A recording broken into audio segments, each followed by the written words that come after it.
It's now time for updates from sports stories across the globe. Ebi Iyomon joins us now. Good morning, Ebi, and welcome to the program. Thank you so much, Rainby. Good morning. Good morning, Rufai, and good morning, Dr. Abati. Nice to see all three of you this morning. And we'll begin the sports segment with tennis, as Rafa Nadal, the king of clay, has brought an end to his career yesterday after the loss to the Netherlands in the Davis Cup. It was a very emotional scene there, seeing Rafa Nadal played alongside Alcaraz, representing Spain in that Davis Cup tournament.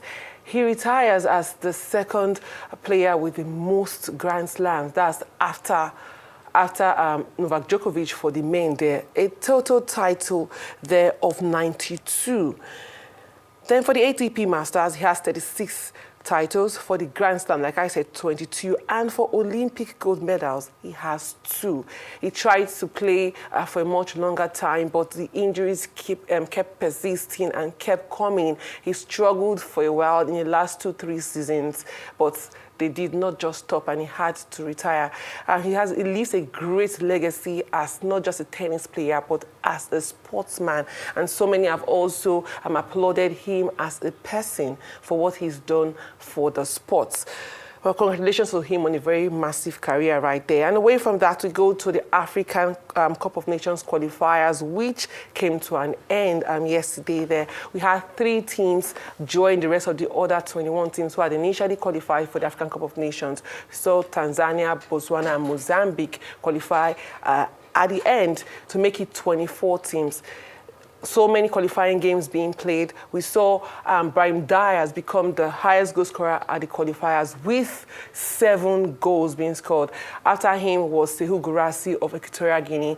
We had so many teams jostle for a spot in the African Cup of Nations. But 2 teams, remarkably, we missed out of the African Cup of Nations. That's Ghana and Guinea, who were not able to seal a position in the African Cup of Nations. For Nigeria, we already know that they qualified with 2 games to spare, but this particular window did not end up the way so many would have expected it to end up. But they already qualified, and they'll be in Morocco come 2025. And still on African football, we have TP Mazembe ending Edo Queen's title hopes. They were hoping to become the first Nigerian team to win the CAF Women's Champions League and even get to the finals, but that did not happen after losing by 3-1 in the second leg. In the first leg, they had a 2-1 victory at home, but they were not able to replicate that against the Congolese side of TP Mazembe. Hopefully, they rise up against that and do better next season. And away from that, we have Pep Guardiola agreeing a 1-year extension at City. This news might not come as a good one for so many who would hope that he will leave to ensure that other teams continue winning the Premier League. It's been 4 straight Premier League titles in Manchester City's team. He has managed 490 games with 353 wins, 70 draws, 67 losses, and 18 trophies. There's an option of extension, but for now, it's still 2026 for Pep Guardiola. There were talks initially that he was going to end his stay at Manchester City, but now it is certain that he will stay for at least 1 more year. We'll see what happens after that, if he's going to extend or not. And away from that, we had last night, Peru and Argentina played, and Messi had an assist in that game, putting him on the same number of assists internationally with Landon Donovan. That's 58.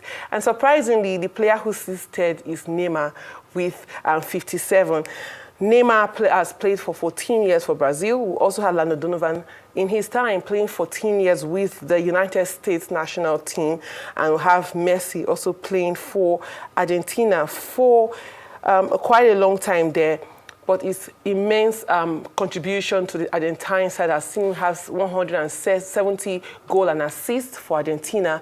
We have Neymar there, who's also Brazil's all-time goal scorer with 57 assists for Brazil. And we also have Landon Donovan, who has 58 assists there and 57 goals for the United States. We'll see what happened there for the assists.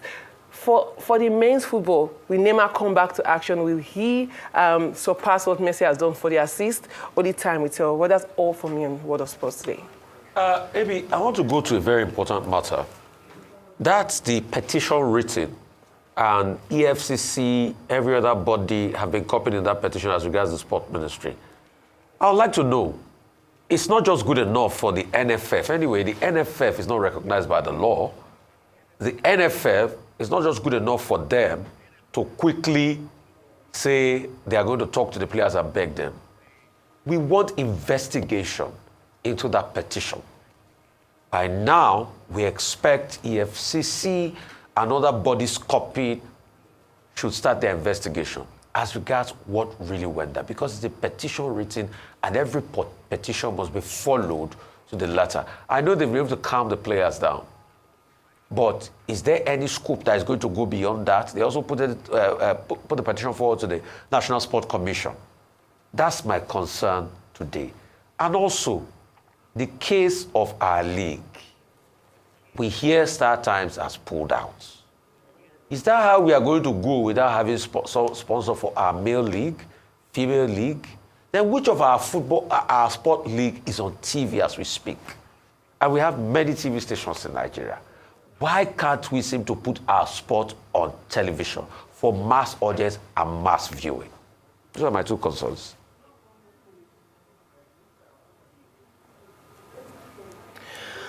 Well, I would say that Nigeria sports currently, or football, is a reflection of the society. You can't just have it good in sports when the society is not at the level it ought to be. It will reflect on the sports as well. The players have been complaining, this is not just a 2022 thing or this AFCON thing. Far back, it's been ongoing. A little bit of adjustment, a little bit of compensations, and you move on and you continue. There needs to be a complete stop to any talks of misappropriation or delays in salaries. Some may even, you look at comments on social media and you say they may not need it, they need to play for the badge and everything. Yes, while you play for the badge, the players also need to know that they are not being shortchanged or they are not being taken for granted, because loyalty is earned. Loyalty is earned, and that's what these people need to know. These administrators need to know. Absolutely. And so for me, I'm celebrating Rafael Nadal. I mean, listen, what a glittering career. Even though you know the day will come that you'll have to put the racket down, I don't think it makes it any less emotional. But I think he's in good company. You know, you look at that moment, and unfortunately, he couldn't win his final match. We knew this would be his last tournament. But, you know, it just made me reminisce about the good old days. You look at that 22 Grand Slams, I believe, you know, the statistics are out of this world. It made me think of Andre Agassi, Pete Sampras, Boris Becker. You know, this is the generation of that. So it's also good to see, I believe there was a video tribute from the likes of Andy Murray, who also celebrated him as he marks his retirement. So just celebrating Rafael Nadal. Some of us who are tennis lovers really appreciated his contribution to the game. Well, Rafael Nadal won $34 million in a career of 23 years, and now he retires at 38. He told us he will retire after the Davis Cup.